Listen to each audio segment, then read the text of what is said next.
Hello, and welcome back to another CodingBytes speedrun of the REPL Java.it with me, Vince. Today, we're going to be going over some more for loop challenges which will help improve your confidence at writing for loops in Java. Let's get right into it. So, as you can see, we're on challenge 25, and we're going to be going from here to challenge 28 in this speedrun. So, our first problem is we're given an input that's an integer named x, and we want to write a for loop that will print out a series of numbers starting at 0 and ending at the x exclusive.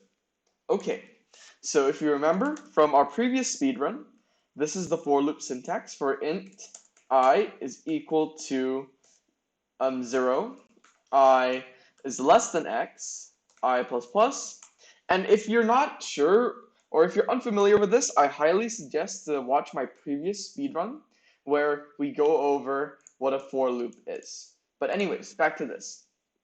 So what this for loop will do is it will loop over every number starting at 0 and that's less than x, and it will just add 1 to the number each time.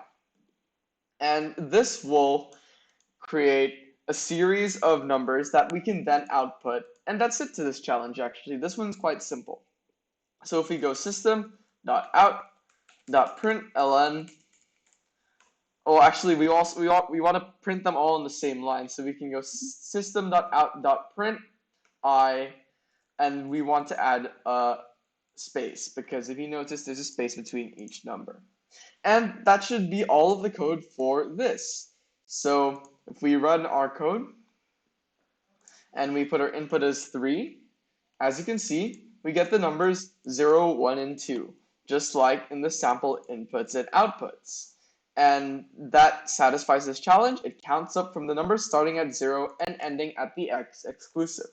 Let's just try it for one more. Let's put 8, and as you can see, we get all the numbers from 0 to 7. And so this is the correct code for this challenge. So let's just wait for all of the code to run, and then we'll move on to the next part. Right. So next, we are given the following inputs, int x, and we want to write a for loop that will print out a series of numbers starting at 0 and ending before x, skipping 3 each time. Okay. So we can use this for loop syntax for in the same actually as the previous challenge, where in I starting at 0 and it has to be less than x. But in this time, instead of just adding 1, remember plus plus is equal to I plus 1. Instead of just adding 1 to I each time, we want to add 3 to I. So we want to add we want to go I plus equals 3, which will add 3 to I each time we go through this for loop, which will skip 3 numbers each time. So again, this is all the code we need. If we simply print this I and a space, it should give us the correct numbers. So if we put our input as, say, 7, sorry, forgot to put the space here, but if we run this code again and we put our input as 7, as you can see, we get the numbers 0, 3, and 6. Let's try 20 this time. If we put in 20, as you can see, we get the numbers 0, 3, 6, 9, 12, 15, 18, which is correct. It's just skipping 3 each time until we get to the target number. And so that's all the code we need to complete this challenge. So let's wait for the test to run. And there we go, we've passed the challenge. So on to the next one. So we're given the following input, an integer x, and we want to write a for loop that will print out a series of numbers starting at 1 less than x and ending at 0. So in this time, we're not counting up from 0 to x, we're actually counting down from x to 0. And we can also do that using a similar structure.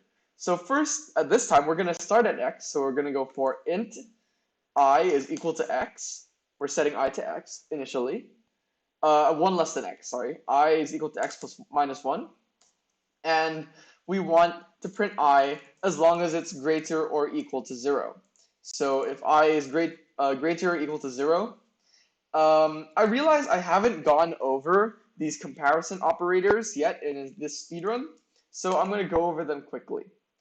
The comparison operators you have in Java are first equals and not equals. So equals tests if like two values are the same. So if A equals B, this equals true. Not equals means if A is not equal to B. So if A is not equal to B, then this is equal to true. So say in this case, A is equal to 10 and B is equal to 15. So A equals B, not true because 10 doesn't equal 15. But A not equals B will be true. Sorry, this should be false up here because A does not equal B. Next we have the greater than and less than sign. So A is greater than B and A is less than B. And so this is the greater than. It's like a crocodile. And if you have attended math class recently, you'll recognize this character. So the part where the pointer is pointing to is the smaller number. So in this case, it's checking if B is smaller than A. And in this case, it's checking if A is smaller than B. So in this case, this would be false because it's checking if B is smaller than A, and that's not true. 15 is greater than 10, and this would be true. Finally, we have our last operator that I'll cover right now, and it's the greater than or equal to. So this checks if a number is greater than or equal to the number. So A equals B, A is greater than or equal to B. This is going to be false because A is less than B. And there's also the less than or equal to. A is less than, which is true in this case because A is less than B. But say if these numbers are equal, A is 10, B is 10, well, now A equals B, so this would be true. A does not equal B is false because A equals B. A is not greater than B because they are equal, so this would be false. A is not less than B because they are equal. But A is greater or equal to B would be true since the two values are equal, and it's just testing if it's greater than or equal to. And the same thing for A is less than or equal to B. So that's a quick overview of the comparison operators. Sorry I didn't go through that earlier. Now back to our for loop. So we're starting at x minus 1, and we're going to loop through every time I is greater or equal to 0. And we want to, instead of adding 1 to I each time we go through the loop, we want to subtract 1 from I. So we will go here I minus minus, which means we'll subtract 1 from I each time. So I equals I minus 1, or I minus equals 1, or I minus minus. These are three different ways of doing the exact same thing. Finally, we want to print I. So system.out.println print I plus a space. And that is it. So if we run this code and we put an input, say 7, like up here, as you can see, it prints 6543210, counting down every number starting from x minus 1 and ending at 0. So this code should work perfectly. Let's just check that it does. And as you can see, this code works perfectly. So let's do the final challenge of today, which is further for loop practice.